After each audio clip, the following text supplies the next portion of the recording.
540 milliards d'euros, c'est le montant sur lequel les 27 pays de l'Eurogroupe se sont mis d'accord pour relancer l'économie de la zone en pleine crise sanitaire à l'instar du reste du monde. Il s'agit d'un accord trouvé par les ministres européens des Finances, un plan destiné à faire face à la crise provoquée par la pandémie de Covid-19.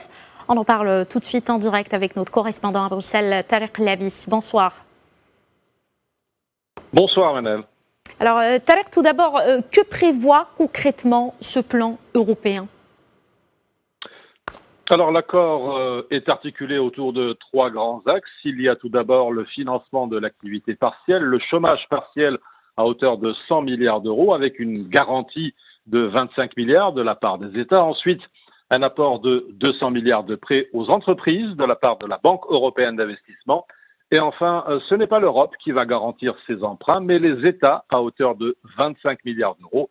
C'est le mécanisme européen de stabilité qui fera quant à lui un prêt aux États à hauteur de 240 milliards d'euros. Cette réponse économique commune à la crise engendrée par la pandémie de coronavirus marque un jour important pour l'Union européenne, pour le ministre français de l'économie, Bruno Le Maire. Son homologue allemand, Olaf Scholz, lui a salué un grand jour pour la solidarité européenne. Et puis, la présidente de la Banque centrale européenne, Christine Lagarde, parle d'un accord novateur. Mais en réalité, Manel, les 27 ne sont passés loin de la catastrophe sur ce dossier empoisonné. Ce consensus constitue, c'est vrai, un soulagement pour les Européens qui parviennent à afficher une fragile unité face aux conséquences économiques désastreuses du virus, après des semaines d'atermoiement qui ont mis en évidence en tout cas une fracture entre les pays du Nord et ceux du Sud. Enfin, cette réponse unitaire était d'autant plus indispensable que l'économie européenne fonce tout droit cette année vers une très profonde récession.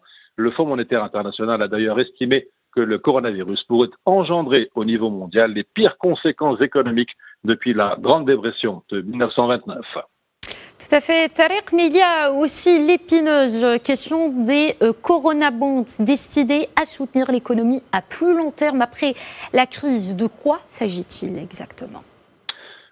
Oui, tout à fait, Manel. Les Corona Bonds, de toute façon, cette question a été remise à plus tard. Les ministres de l'Eurogroupe ont laissé la résolution de cette question brûlante à leurs supérieurs, les dirigeants des États membres. Et pourtant, les pays les plus affectés par le virus, en particulier l'Italie, réclame donc la création d'un fonds de relance qui puisse être financé par la dette commune sous la forme d'euro-obligations, parfois donc appelées Corona-bonds.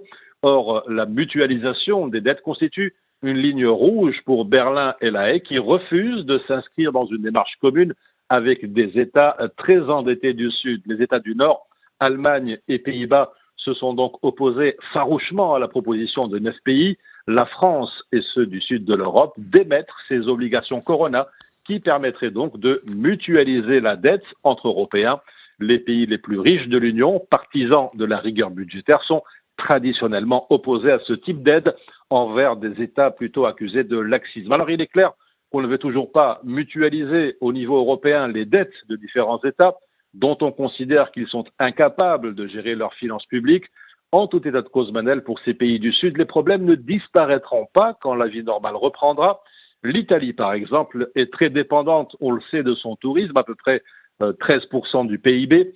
Le pays est d'ores et déjà confronté à un vent de face à long terme. Il lui sera encore plus difficile de retrouver la prospérité que d'autres États de l'Union. Enfin, d'après certains spécialistes européens ici, l'avenir sera encore plus compliqué car Bruxelles va s'efforcer d'obliger l'Italie, l'Espagne, mais aussi la France à remettre leur budget en conformité, quel qu'en soit le coût pour leurs citoyens. D'après donc ces souffrances, les frustrations dues au confinement, ils pourraient bien subir les dommages économiques disproportionnés dans la foulée, alors que la priorité irait à la facilitation de la reprise dans les États riches du nord de l'Europe. Encore un mot, Manel, pour souligner que malgré cette satisfaction affichée des leaders européens, cette nouvelle saga européenne devrait laisser en tout cas des traces très profondes dans les esprits au sein de l'Union.